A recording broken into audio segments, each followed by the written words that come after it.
Hi ನಮಸ್ಕಾರ ಎಲ್ಲರಿಗೂ. ನಾವಿವತ್ತು ಬಂದಿರೋದು ಭೈರವನಾಥ್ ಟೆಂಪಲ್ಗೆ. ಇದು ಲೊಕೇಟೆಡ್ ಆಗಿರೋದು ಮಹಾರಾಷ್ಟ್ರದ ಸಾಂಗ್ಲಿ ಜಿಲ್ಲೆಯ ಜತ್ ತಾಲೂಕಿನ ಕೊಳಗೇರಿ ಅನ್ನೋ ಗ್ರಾಮದಲ್ಲಿ. ಅಂದರೆ ಕೊಳಗೇರಿದಿಂದ ಸನಮಡಿ ರೋಡಿಗೆ ಹೋಗುವಾಗ ಇದು ಬರುತ್ತೆ. ಈ ದೇವಸ್ಥಾನದ ವಿಶೇಷ ಏನಪ್ಪ ಅಂತಂದ್ರೆ, ಇದು ಚಾಲುಕ್ಯರ ಕಾಲದಾಗ ನಿರ್ಮಾಣ ಆಗೈತಿ. ಅಂದ್ರೆ 900 ವರ್ಷಗಳ ಹಿಂದೆ ನಿರ್ಮಾಣ ಆಗೈತಿ. ಇದು ಕಲ್ಲಿನಲ್ಲಿ ಕಟ್ಟಿರುವ ದೇವಸ್ಥಾನ ಆಗೈತಿ. ಇದಕ್ಕೆ ಸ್ಮಾಲ್ ಒಂದು ಗರ್ಭಗುಡಿ, ಆಮೇಲೆ ಮಂಟಪ ಐತಿ. ನಾನು ಇಲ್ಲಿ ಕೆಲವೊಂದು ದೇವಸ್ಥಾನಗಳಲ್ಲಿ ಮೊಬೈಲ್ ನಿಷೇಧ ಮಾಡ್ತಿರ್ತಾರಂತ ನಾನು ಕೆಲವೊಂದು ಶಾರ್ಟ್ಸ್ಗಳನ್ನು ತಗೊಂಡೆ. ಯಾಕಂದರೆ ಪೂಜಾರಿಗಳು ಬೈತಾರಂತ ಗಡಿಬಿಡಿಯಲ್ಲಿ ತಗೊಂಡು ಹೊರಗಡೆ ಬಂದೆ. ಅಂದರೆ ಇದು ಬ್ಯೂಟಿಫುಲ್ ನೇಚರ್ದಿಂದ ಸುತ್ತುವರೆದ್ರಿಂದ ಇನ್ನಷ್ಟು ಆ ದೇವಸ್ಥಾನಕ್ಕೆ ಸೊಬಗನ್ನು ಕೊಡ್ತೈತಿ. ಹೀಗೆ ನಾವು ಆ ದೇವಸ್ಥಾನಕ್ಕೆ ಬಂದೀವಿ, ದರ್ಶನ ತೊಗೊಂಡಿವಿ. ಆಮೇಲೆ ಸರೌಂಡಿಂಗ್ ನೇಚರ್ನಲ್ಲಿ ಕಾಲ ಕಳೀದಿ. ನೀವೇ ನೋಡ್ತಾ ಇದ್ದೀರಾ, ಇನ್ನು ನೋಡ್ರಿ ನೇಚರ್ ಎಷ್ಟು ಚೆಂದ ಆಗ್ಯದ. ಭೈರವ ಅಂದರೆ ಶಿವನ ಒಂದು ಉಗ್ರ ರೂಪ ಅಂತ ಹೇಳ್ಬೋದು.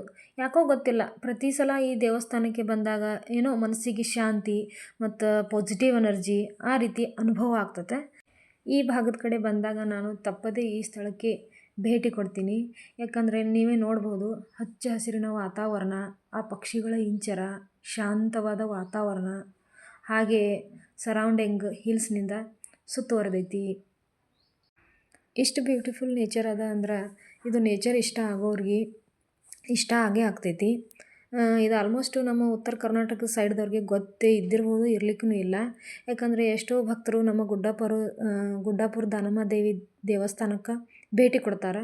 ಅಲ್ಲಿ ಭೇಟಿ ಕೊಟ್ಟವರು ಸಂಗತೀರ್ಥಗೆ ಬಂದು, ಹಾಗೆ ಒಳಸಂಗೆ ಬಂದು, ಒಳಸಂಗದಿಂದ ಕೊಳಗೇರಿ ಗ್ರಾಮಕ್ಕೆ ಬಂದ್ರೆ ಈ ದೇವಸ್ಥಾನವನ್ನು ನಾವು ಕಾಣ್ಬೋದು.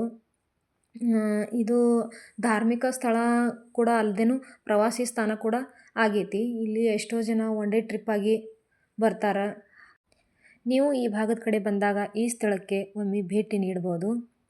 ಹಾಗೆ ಸಂಗತೀರ್ಥದ ಕೆಲವೊಂದು ವಿಡಿಯೋ ಶೂಟ್ಗಳನ್ನು ಮಾಡ್ಕೊಂಡಿದ್ದೀನಿ. ಹಾಗೆ ನೆಕ್ಸ್ಟ್ ಸಂಗತೀರ್ಥ ಬಗ್ಗೆ ನಾನು ಡೀಟೇಲಾಗಿ ವಿಡಿಯೋ ಮಾಡಬೇಕಂತ ಅಂದ್ಕೊಂಡಿದ್ದೀನಿ.